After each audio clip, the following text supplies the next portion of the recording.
Hello everyone, welcome back. You're watching Empyrion Galactic Survival episode 183. I'm Igneous, and today we're continuing with the USS Discovery build, the NCC-1031. I think I got that right. This episode focuses entirely on the central ring. So it's basically doing a lot of the things that we did on the outer ring, but on a smaller scale. It's nothing profoundly different from what we've done up to this point, but there's a few things that I'm doing differently in the approach. One of those, as you can see, I'm leaving a block out of some of the pieces that I'm putting into place here, and that's because we discovered that when we were doing the refining of the offsets in the outer ring, that we had to remove a column of blocks for every segment that we were working with. So by leaving that out, we don't have to remove it. It saves the time of having to go around with the multi-tool and remove all the combat steel that we know from the beginning we're going to have to remove anyway. So we're leaving that out. And the profile to start off is a little bit different from what we were using on the opposite side. You can see the inner part of that outer ring directly across the way from where we're working. We had a specific profile that was 245 degree blocks, and then the pair of 22.5 degree blocks. So we had we have a 45 degree angle, and then we have a 22.5 degree angle. And that's the basic profile that we duplicated all the way around the inner edge of the outer ring, and all we're doing here is basically the exact same thing. So it would be nice to say that this is all compelling and super interesting and useful to look at, which it may be, but some of you who haven't had an opportunity to see the ship yet may be interested in this, which is basically a screen grab from the latest episode of the series. And I thought it did a pretty good job of highlighting some of the things that we've been working on. You can see it's got the large outer ring, and then there's a gap, and then it's got the smaller outer ring, and then there's another gap, and then there's that sphere in the center, and then sort of attached to the top of that sphere is a big structural element that extends and slopes down towards the central part of the hull, behind the saucer section. So that's kind of the next step once we get everything with the saucer section taken care of. And then additionally, you can see, if this is your first time really seeing the ship outside of the diagrams that I showed, the nacelles extend quite a ways back, which is a problem. We won't be able to fit them in that way. So we're going to change up the back end. Basically, everything that's not the saucer section or the nacelles themselves is going to be designed by me. And then I'm going to try and incorporate the design of the nacelles individually into that. It'll just be a change in how we have everything connected so that everything fits within the space that the game will allow us to use. Fairly simple and straightforward. I realized that aside from the diagram, I hadn't really been showing too many actual images of the ship, which is sort of a shame in the grand scheme of things, because you're looking at it and you're trying to decide what the relevance is of the things that we're building, and now you've had a chance to see it. Pretty straightforward. Jumping ahead a little bit now, we just kind of left this running in the background.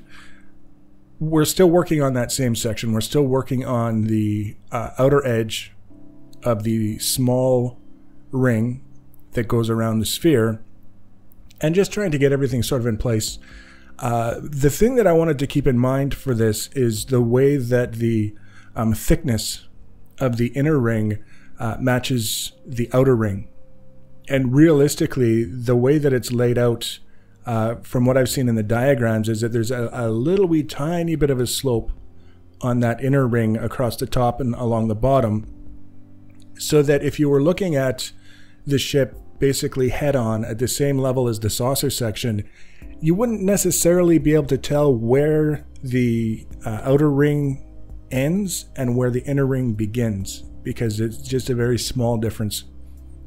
And I wanted to make sure that that was reflected in the design that we had, was that you would be able to put yourself at the level of the top, for example, of the saucer section in general, and the transition across between the large and the small ring wouldn't be really all that big and really all that noticeable.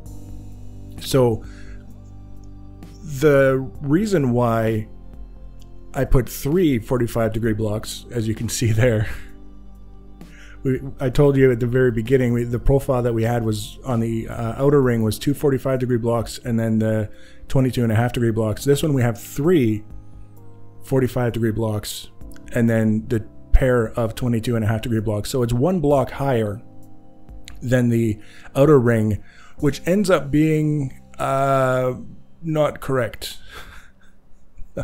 Not correct at all. It's not so much that it's 1 block higher, it's that one of the things that I wanted to do as well as just part of the structure is that I wanted to have a 22.5-degree slope leading up to that outer edge. And you can see right now I'm going around and I'm placing cubes so that I can build that 22.5-degree slope on top of those cubes and have it extend back the full 2 blocks, and then we can flatten it off, and then we would have one more ring basically, or another circle about roughly midway between the outer and the inner edges of this small ring, so that we can raise it up one more time and we have that very gradual slope. Everything would ideally fit together precisely as I had intended, and we would be able to move on from there. So you can see here we've got the 22.5-degree blocks going in. It doesn't take long. It's relative to the outer ring, this is a very small circle. So it's a very quick process to get everything in place. Especially once we've got the beginning layout of a new sort of pattern or a new element of the structure, everything that goes after that tends to go very, very quickly. So that's kind of what I was counting on, and I was more enthusiastic about getting this done because I wanted to see what it would look like when it was done. It wasn't that I was bored with it, it's that I wanted to see the results. And as a result, I didn't do the maths appropriately in my head. So we've got that 22.5-degree slope that we talked about, and now I'm going around and I start placing the solid blocks, and then I thought, you know what, we should probably take a look at it. It's too tall. It's sticking up too high. So when we go back and look at it, it's very noticeable how it's sticking up. It's more pronounced than I wanted it to be. And the only way to correct that was to go around, remove everything down to the first row of 45-degree blocks and then rebuild it from there. And there's something about this ship that has me rebuilding and then rebuilding and rebuilding some more. I think it's cursed. It could well be cursed. That could be the reason, or I could just be kind of derpy as I'm building it. So this circle, now that we've made that correction, this circle is the one that I was talking about, kind of in between the inner and the outer edge of this ring, so that we can add another bit of a slope element to it, just some more 22.5-degree slopes, the 2 blocks. And that would be really the full extent of the immediate surface detail. It's important to note that there's a lot more detail that I would like to add to the saucer section as the build progresses. Some of it will be feasible, some of it won't, but it'll be more than what we have now. So whatever goes into place now is considered final until made temporary, which could happen at any time. But the detail that I'm looking at for the inner section, really there's not a whole lot for this inner ring, the top surface. By having this sort of transitional slope section as part of that top surface really is almost the be-all end-all of the details that'll be going in place here. There's going to be more details on the outer ring. There's going to be some details on the connections between the inner and the outer ring, and then there will be details on the edges of both the inner and the outer ring, things like windows and lights and stuff like that, that kind of, it adds that final detail. But at the same time, I have to consider it in the context of, one, it's a very large ship, which means it can theoretically hold a lot of lights, which is very hard on the performance. And two, the draw distance in the game isn't all that great. Even maxed out, you don't have to go very far before things that are not structure blocks start to disappear. That includes things like storage containers. I've noticed you don't have to go very far away from a storage container before it disappears in the distance. And lights is another one. And I understand lights makes an awful lot of sense to have those just simply disappear and not be a performance issue if you get too far away from them. But on a ship this size, part of the majesty and part of having that whole sort of experience of looking at the ship and thinking, wow, that's cool, is the lighting. So that's going to be one area where I'm going to spend a certain amount of time trying to ensure that I get as much in as possible in order to preserve that whole sort of sci-fi look and feel and the awe, to be quite honest, from a ship this size. But at the same time, respecting that people don't want a 3 frame per second slideshow when they load this in from a blueprint, because I've been reckless with the use of the lights. So that's kind of a consideration. Now this part here, this is the inner ring of the inner edge of the small ring. And you can see we're working right next to the sphere now, which will be our next target. See how badly I can screw that up. But it starts with a slightly different profile. In this case, I'm just going for a straight 22.5 degree slope all the way up, basically changing direction in the middle and sloping back the other way, because we're still looking at basically 2 discs that have little bevels on the edge of them that need to be considered both for the top side and the underside. But it's not especially complicated or demanding. It's pretty simple and straightforward to get everything in place. And the fact that we don't have to worry too much about how the profiles are going to work around the circle makes it pretty quick and easy to put into place. We do the little transitions. We place the blocks that we need to place. We get everything in place. And then it's done. One of the things that I noticed, and in fact, it happened while I was clipping that image that I showed earlier, was that the profile that I have for the outer edge of the small ring and the inner edge of the large ring is wrong. It's a little bit too acute. It's sloping down too much, and it's also too short.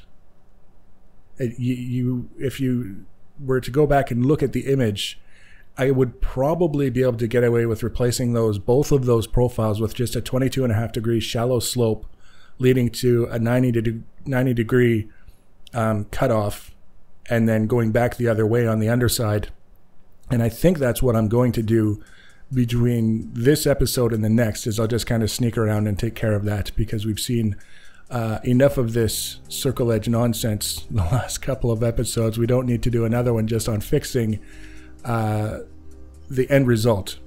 So the next episode is going to be all on the sphere, and also probably begin the transition for that structural element that goes over the rings and then down towards the rear hull section, which will probably be not too far from what the proper ship has in terms of shape and dimensions and all that other stuff. But there's some stuff that I want to do on the underside as well that'll be a little bit different. That'll be part of that whole rear hull section. So I want to be a little bit careful about how I lay things out to begin with, because it's going to be another very large section of the ship that's not necessarily going to be quick and easy to change if I decide that I don't like what I ended up with. So there's just a little bit left in this. You can see basically filling everything in, and you'll get a glimpse at what it looks like with all of the rings all sealed up. We'll carry on in the next episode, and the big ship will get bigger. So if you want to be notified about the next episode and future episodes in this and other series, the easiest way to do that is to subscribe to my channel or follow me on social media. Links for social media are always in the information section below the video. Feel free to leave your comments and feedback. Thanks for watching, guys, and take care.